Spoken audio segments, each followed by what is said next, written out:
died. I cried when my daddy died.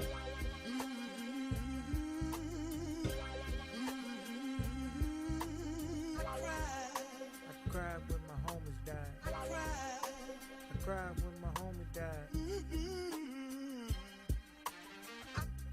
Yes, I did.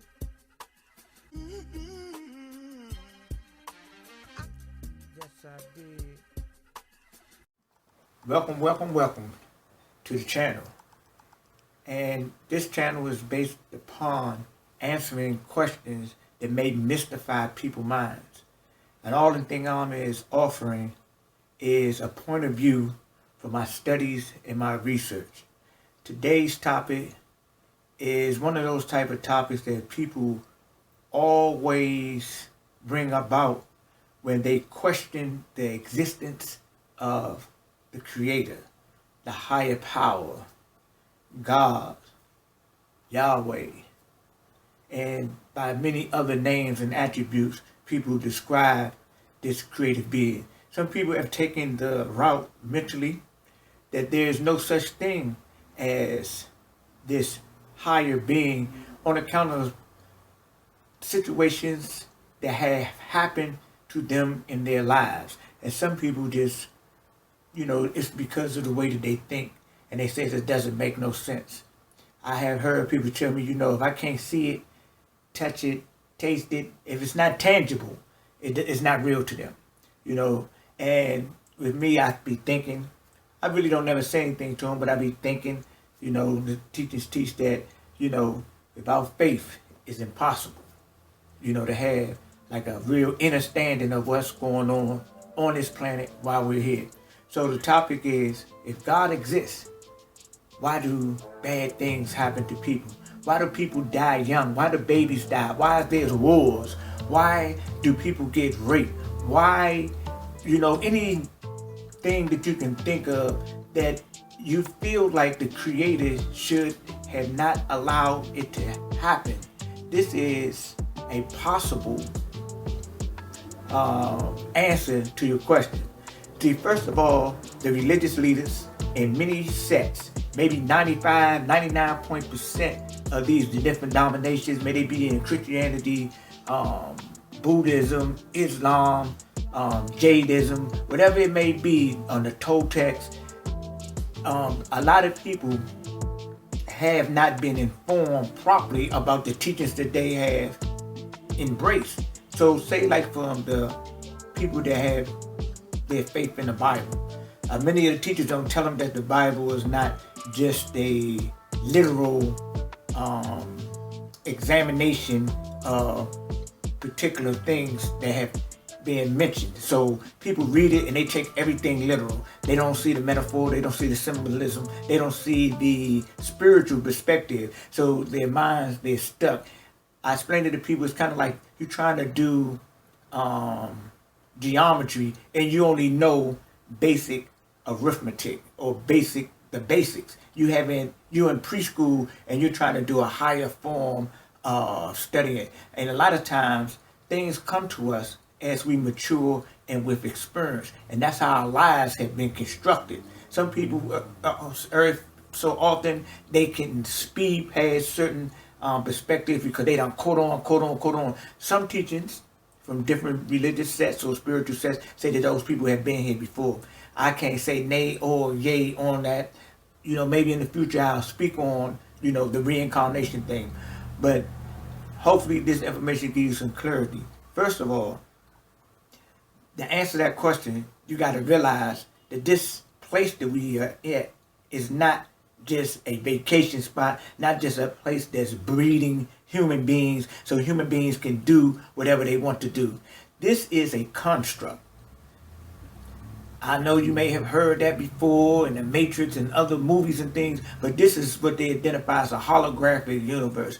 And every soul, spiritual being that is here is on they're having a human experience. And through this human experience, things happen. Death is a part of the human experience. Happiness is a part of it. Getting injured is a part of it. As we can see, people being crippled people having speech impediments, people having unable to hear, anything that can be a deficient in the human beings, it happens on this planet in this construct. The whole thing about if God exists, why was this person born, unable to talk?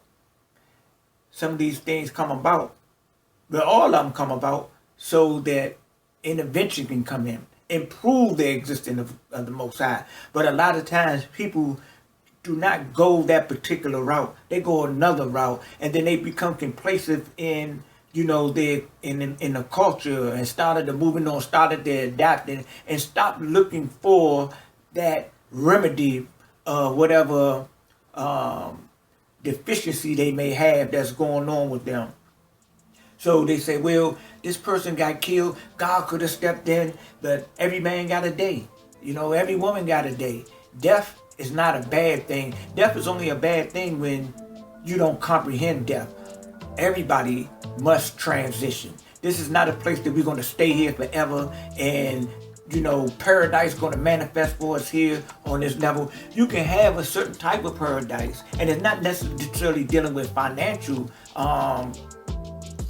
gathering. It's about your state of mind. Paradise, the heaven that a lot of people seek for up in the sky, is within them. And I'm saying that there's no Elysium in a sense, or heavenly state, or afterlife after this experience. Of course not. I'm a firm believer that there's a life after this life. I think this is a shadow of the life to come. And I think that, the way that I can put it, like in a video game, we go through this life, we develop strengths, we develop agility, we develop certain types of things that help us become stronger so we can move to the next level. Not within society per se, that's just a part of it. It's within yourself. And perfect example, I came up on the streets and I done seen a lot of things. I seen people at their lowest lows. And once they stopped doing the things that they were doing, they came up out of those situations, out of those cycles of stagnation, and, they blossomed into something else. All of us are like flowers in the garden of the Most High. We start off with seeds, we grow roots, then the stem part of us come up, and then the flower part or the fruit part, or how would you want to make an analogy with yourself? And the thing is, it's a process. You can't plant a seed in the ground one day and the next day you wake up, it's a vine, a vineyard of grapes, or a tree with cherries on it. It don't work like that. It's a process, and that's what our life is about. It's about teaching us lessons, progressing, and whatever our hearts desire, that's which things that come to us. Some people have a lot of negative things happen to them in their lives, and the reason because what they say out of their mouth, how they think out of their minds, and their inability to forgive others. So they're attracting. I know many of y'all heard about the laws of attracting. They're attracting certain things. And just in the other sense, persons that are up in spiritual or higher energy, they attract that type of stuff. They attract other people. They attract things, and it say like, "Hey, this person getting all the blessings, or what, or whatever person want to having all the favor in life." But the whole thing is the person's done keyed into a frequency, and that frequency, they riding the wave, they riding the ethers, and they're benefiting the things on that level, just like in the video game. Again, when you're on the first level of the video game, you come out and they may give you a stick or something. But if you advance in the game, if it's a game that's dealing with combat, you get the advanced weapons as you develop and you get stronger. And our weapons are in our minds. This is our chief weapons. Our minds that give us the ability to have confidence in things and have no confidence in other things. And the manifestation of the thought process bring about everything that we see besides the things that was already naturally here. The cell phone that you have, the TV that you watch, and the car that you drive, those things was in the ethers. They was somebody mind tapped over with imagination, and had it grabbed or manifested on this plane of slowed down vibrations. But it has always existed, and has always existed in the vast pool of the mind of the Most High. Everything has, and there's nothing that hasn't. And the thing about that is, some people say, well, you can't prove that it's the Most High. The only thing I can do is give my testimony about my life and how I know the divine intervention came through, and that's why I'm here today to speak on the behalf of that which I'm speaking of. And I'm telling you, there is a creator. There is a higher power. There is that is beyond us. And it lives in all of us, because we wouldn't be animated beings if that entity or that energy was not in us. And even scientists today, they call it the grand architect of the universe. There's an intelligent design. So they're saying that these things that's happening in the cosmos, on this planet, under the earth, that it's not by happenstance. There's some type of designer that has put these things into motion. Well, this is the first part of many parts, and I'm going to leave you right there with that. Hopefully you got a little bit of understanding about what I spoke on. If you have any questions, please leave comments. I'll answer the questions to the best of my abilities. And I'm in the learning process just as you are, if this topic is of interest to you. So everybody is on different levels because our life experiences and the things that we have accepted and not accepted. And my thing is with this program and these segments that I'm going to bring forth in the upcoming weeks and months, so forth and so on, is about my experience. And I'm not trying to convince anybody of anything. I'm just sharing reality of my life with you, and you make your own decisions. Thanks for tuning in. Ladies and gentlemen, have a blessed day on purpose, with purpose, because life is all purpose. And as usual, praise Him that raised Him. Peace, love, and grace upon all humanity. I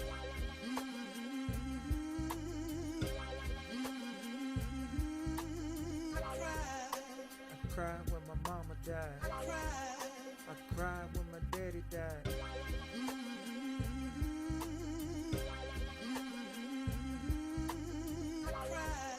I cried when my homies died. I cried when my homie died. Yes, I did.